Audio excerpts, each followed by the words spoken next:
Okay, let's dive right in. You know, for centuries, the idea of a conscientious objector pretty much meant one thing: refusing to fight in a war. But what happens when the war isn't just on some battlefield? What if the violence is woven into the very fabric of our society? Today, we're going to explore a really powerful evolution of this idea, the new conscientious objector. It's a whole framework for a modern justice testimony. And this is the question that really gets to the heart of it. It pushes us way beyond just refusing to pick up a gun.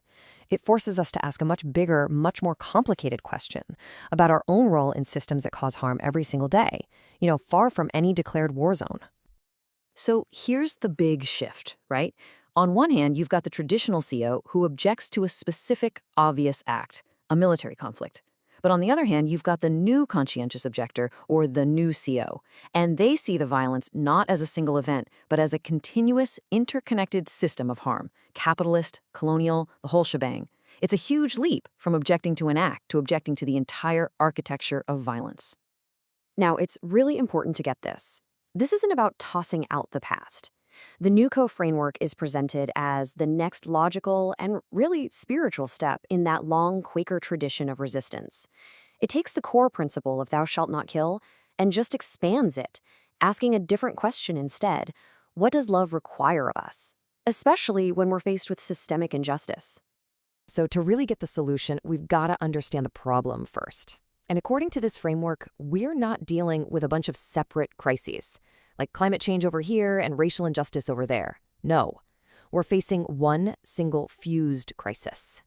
And that one, fused system, has a name: Christian Colonial Capitalist Violence, or CCV for short. The key word here is absolutely fused. The whole argument is that you can't solve one piece of this problem without tackling the others, because they are fundamentally locked together. They feed off each other. All right, let's break that down. The first pillar is colonial violence. At its core, that's the theft of land and the erasure of indigenous sovereignty. The second is capitalist violence. That's the economic engine that profits from the stolen land and exploits people's labor.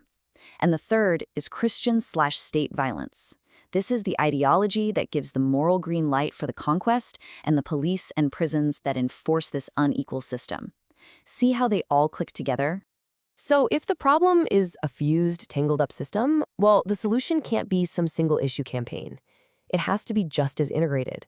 And that brings us to the antidote, what's called an integrated praxis of repair.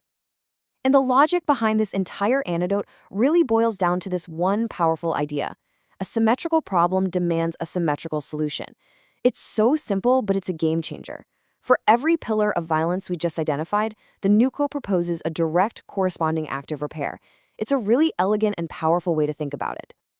Okay, this slide right here, this is basically the whole framework in a nutshell. Let's just walk through it. To counter colonial violence, the symmetrical praxis is land back, the actual material return of land to indigenous peoples.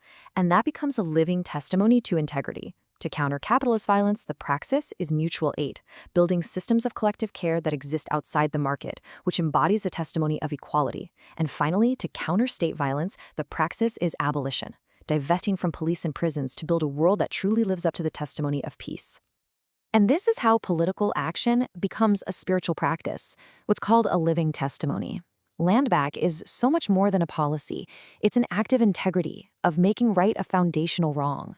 Mutual aid is a direct expression of equality, affirming that every single person is worthy of care. And abolition takes that traditional Quaker peace testimony and expands it to confront the violence the state carries out within its own borders. So this leads us to the final, and honestly maybe the most profound shift in the NewCO framework. It's a fundamental change in the moral imperative itself. It's about moving from a passive stance to a very active one. Think of it like this. The traditional conscientious objector offered a negative witness, a refusal to participate in harm. It's a powerful no. But the new CO calls for a positive witness, an active, resounding yes.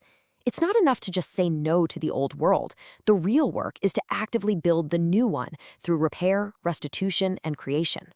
This phrase just nails the spirit of that positive witness. This isn't about top-down charity, which, let's be honest, can sometimes reinforce the very power imbalances it claims to fix. Mutual aid is about solidarity. It's horizontal, it's collective care where everyone gives and everyone receives. It's about building community power from the ground up. This framework also demands a real hard look in the mirror. It acknowledges that, historically, even well-intentioned actions have sometimes caused what's called benevolent harm. The antidote to that is theological humility, basically recognizing you don't have all the answers, and a deep commitment to follow the leadership of the Indigenous, Black, and other marginalized communities who are most affected. It's a syncretic approach, blending the core of Quaker testimony with the lived wisdom of modern justice movements. And all of this builds to a pretty radical conclusion. The framework argues that the core logic of the current system, settler colonialism, is, and I'm quoting here, fundamentally irreconcilable with justice. Its entire purpose is to create a settler future that erases Indigenous presence. You can't just reform that. The only path to real justice is to dismantle it and replace it with something new. So if you truly believe the system is irreconcilable with justice, then what does that mean for how you participate in it? For many NewCO advocates, the conclusion is a withdrawal of moral legitimacy from the state itself. And this often includes refusing to participate in systems like electoral politics, which are seen as just tools that prop up an unjust structure. All right, so to sum it all up, the new conscientious objector evolves the whole idea of objection from a single act to an entire system. It diagnoses that system as a fused crisis called Christian colonial capitalist violence. It proposes a symmetrical praxis of land back, mutual aid, and abolition as the solution. And in doing all that, it transforms a passive refusal into an active living testimony for justice. Which leaves us with this final and pretty challenging question. The whole framework starts by asking, what does love require of us? And it concludes that, well, love requires justice. So the real question it leaves for us is a practical one. If that's true, what does the daily work of building that new, just world actually require from each of us?